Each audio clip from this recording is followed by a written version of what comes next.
بسم اللہ الرحمن الرحیم۔ آج ہم دیکھیں گے کہ جب جہاز میں جاتے ہیں تو ان فلائٹ وومیٹنگ کیوں ہوتی ہے، چکر کیوں آنے شروع ہو جاتے ہیں، اور باقی اس کے ساتھ ریلیٹڈ پرابلمس کون کون سے ہوتے ہیں۔ تو اس سارے کنڈیشن کو موشن سکنس کہتے ہیں۔ موشن سکنس آپ نے اکثر مشاہدہ کیا ہوگا کہ جب کسی گاڑی میں آپ بیٹھتے ہیں یا بس میں بیٹھتے ہیں یا ایون کسی بھی وہیکل میں بیٹھتے ہیں، تو جب سفر میں جاتے ہیں اور خاص طور پہاڑی علاقے میں، تو وہ الٹی وغیرہ آنے شروع ہو جاتی ہے، چکر آنے شروع ہو جاتے ہیں۔ اس کی وجہ یہ ہوتی ہے کہ چکر جب گاڑی کاٹ رہی ہوتی ہے تو جو ویسٹیبولر اپریٹس ہے،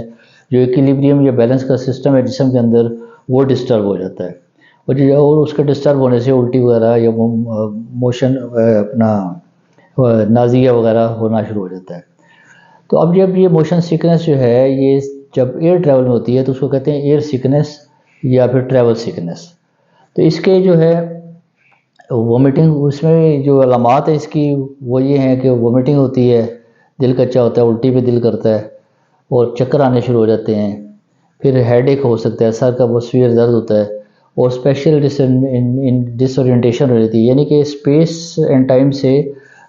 ڈس اورینٹ ہو جاتا ہے بندہ، پتہ نہیں لگتا کہ ٹائم کیا ہوا ہے یا کس جگہ بیٹھا ہے۔ چکر جو کافی زیادہ آنے شروع ہو جاتے ہیں، اور ریسٹ لیسنس، گھبراہٹ، پریشانی وغیرہ شروع ہو جاتی ہے۔ تو اس کے رسک فیکٹر یہ ہیں کہ ایک تو اوور فٹیگڈ جو لوگ ہیں، یعنی کہ اگر فلائٹ سے پہلے فٹیگ ہو گئی ہے پیشنٹ کو، تھکاوٹ ہو گئی ہے،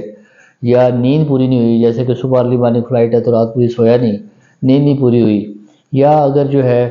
وہ کوئی سٹریس ہے، کوئی انگزائٹی ہے، یا ہیوی میلز لے لی ہیں، تو ان ساری کنڈیشنز میں رسک ہوتا ہے۔ یہ لوگ پوٹینشیل پیشنٹ ہے، یعنی کہ ان کو رسک ہے۔ اب اگر ایک شخص کو ہو جاتا ہے تو پھر کیا کرے؟ ایک تو یہ ہے کہ ونڈو سیٹ کوشش کرے لینے کی، اور ونڈو سیٹ میں سے باہر کی طرف دیکھے، اور فوکس جو ہے دور ہورائزن پہ کرے، جتنا دور کر سکتا ہے، اور اگر ونڈو پہ نہیں بیٹھا ہوا تو جہاز میں بیٹھ کے جتنا دور دیکھ سکتا ہے جہاز کے اندر وہ دیکھے، اور اس سے جو اسٹیمولائی ہیں جو آنکھوں سے جانے ہیں دماغ کو، C N S central nervous system کو، وہ ریسٹرکٹ ہو جائیں گے، اور اس کو جو الٹی والی کیفیت ہے، چکر ہے، وہ کم ہو جائیں گے۔ اور اس کے علاوہ دوسرا جو ہے، عام طور پہ جب ان لوگوں کو ہوتا ہے تو وہ موبائل پہ یا بک پہ یا کسی اس پہ کوشش کرتے ہیں کنسنٹریٹ کرنے کی، لیکن اس میں آپ نے نیئر آبجیکٹس پہ فوکس نہیں کرنا، یعنی کہ لیپ ٹاپ کو یا بک کو یا لیپ ٹاپ اپنے موبائل کو، اس کو پہ فوکس نہیں کرنا، بلکہ دور جو کسی جگہ پہ فوکس کرنا ہے۔ اگر ونڈو سیٹ پہ ہے تو ہورائزن پہ فوکس کریں، اگر فرنٹ پہ ہیں یا اگر جہاز کے اندر اگر ونڈو پہ نہیں ہے تو کسی جہاز کے اندر دور ترین جو ڈسٹنٹ آبجیکٹ ہے اس پہ فوکس کریں، اور تو اس طریقے سے۔ اور دوسرا یہ ہے کہ جو بیک سے جب آپ کو اگر خدا نخواستہ آپ کو پہلے ہی ہوتا ہے یا فرسٹ ٹریولر ہیں، تو کوشش کریں back side of the aeroplane جو ہے، پیچھے والی سیٹیں جو ہیں اس پہ نہ بیٹھیں، کیونکہ پیچھے جو ٹربولنس زیادہ ہوتی ہے اور ٹربولنس سے اس کا چانس زیادہ ہو جاتا ہے۔ اس کے علاوہ جو ہے سوڈا واٹر اگر مل جاتا ہے تو سوڈا واٹر تھوڑی اماؤنٹ میں ایک دو گھونٹ کر کے لے لیں، اور اس کے علاوہ میڈیسن مل جاتی ہے تو وہ ڈرامامین یا سینرازین وہ لے لیں۔ جنجر اچھا ہے، جنجر کا پانی مل جاتا ہے جہاز میں، وہ لے لیں، اور ہائیڈریٹ کریں، اپنے آپ کو ہائیڈریشن لازمی رکھیں۔ اس کے علاوہ ڈیپ بریدنگ کریں، اور تاکہ جو ہے آپ کی کنسنٹریشن جو ہے، آپ کی توجہ جو ہے ڈیپ بریدنگ کی وجہ سے مین اس سے ہٹ جائے گی ورٹیگو سے، اور وہ امپرومنٹ کے کافی میں نے کیسز دیکھے ہیں، امپروو کر جاتے ہیں۔ تو اس کو پریونٹ کیسے کریں؟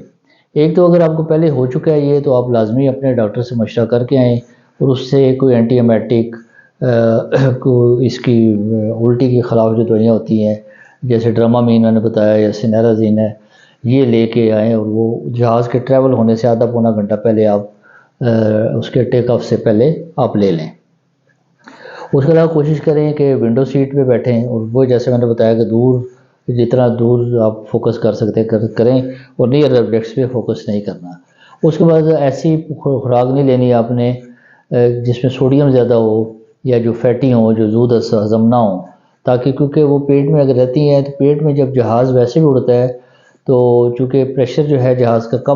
اندر کم ہوتا ہے، تو جب اسینڈ کرے گا، ٹیک آف کرے گا، تو پیٹ میں جو گیسز موجود ہوتی ہیں وہ پھیلتی ہیں ہر جسم میں، ہر جگہ پہ جو گیس موجود ہے، جیسے فار ایگزامپل کان کے اندر حصے میں ہے، سائنسز میں ہے، سٹمک میں ہے، انٹسٹائن میں ہے، جہاں جہاں پہ ایئر ہے یا گیس ہے وہ پھیلے گی، تو اس سے بھی ڈسکمفرٹ ہوتا ہے۔ تو اس لیے آپ لائٹ کھانا اور زود ہضم کھانا کھائیں تو یہ پریونٹ ہو جائے گا۔ اس کے علاوہ جو ہے جنجر جو ہے جیسے میں نے بتایا اس کا استعمال کریں، اور اینٹی ایمیٹک کوئی میڈیسن لے لیں۔ یہ تو اس کا آ گیا عام پیسنجرز کے لیے۔ اب یہ ہے کہ پائلٹس جو ہیں وہ بھی اس سے بہت زیادہ سفر کرتے ہیں، جو نئے پائلٹس آتے ہیں تو ان کو ایئر سیکنس مینجمنٹ پروگرام ہے ایک یو ایس کا اور فرینچ آرگنائزیشنز ہے، ایویشن کے کافی ڈپارٹمنٹس ہیں مختلف کنٹریز کے جو کہ یہ پروگرامز کرتے ہیں، تو وہ اس میں وہ یہ کرتے ہیں کہ وہ سیمولیشن دیتے ہیں، یعنی کہ وہ ایک لیبارٹری میں یا ایک روم میں علیحدہ سملر پریشرز میں اور سملر چیزوں کنڈیشنز میں جیسے کہ جہاز کے اندر ہوں وہ ڈیولپ کرتے ہیں، اور ان کو سیمولیٹ کرنا پڑتا ہے، وہ پوز کرنا پڑتا ہے کہ یہ ایٹماسفیئر میں وہ موجود ہیں اوپر، اور اس میں اسپننگ چیئرز ہوتی ہیں، جیسے بارنے اسپننگ چیئر ہے جس طرح کے، اس پہ وہ ان کو بٹھا کے اس کو اسپن کرتے ہیں اور موو کرتے ہیں اور ٹربلیٹ کرتے ہیں، تو اس سے جو پائلٹ ہیں ان کی برتھ جو ہے، ان کی جو پاور ہے برتھ محسوس کرنے کی بڑھتی ہے، اور ان کا جو ایکویلبریم سسٹم ہے وہ ڈیولپ ہو جائے اور پیسیج آف ٹائم ڈیولپ ہو جاتا ہے۔ تو ان ایکسرسائز سے یعنی کہ بارنے اسپننگ چیئر سے یا اور مینورس وہ کرتے ہیں تو ایئر لائنز والے پائلٹس کے ساتھ، تو وہ ڈیسینسٹائز کر دیتے ہیں۔ لیکن یہ پورشن آخری جو جیسے پائلٹس یا پروفیشنلز کے لیے ہے، جو عام پیسنجرز ہیں ان کے لیے میں نے پہلے جو بتایا اس پہ، اور اگر اس پہ عمل کریں، اور اگر کوئی کویشچن ہو تو کائنڈلی کمنٹس میں ضرور پوچھیے گا۔ Thank you very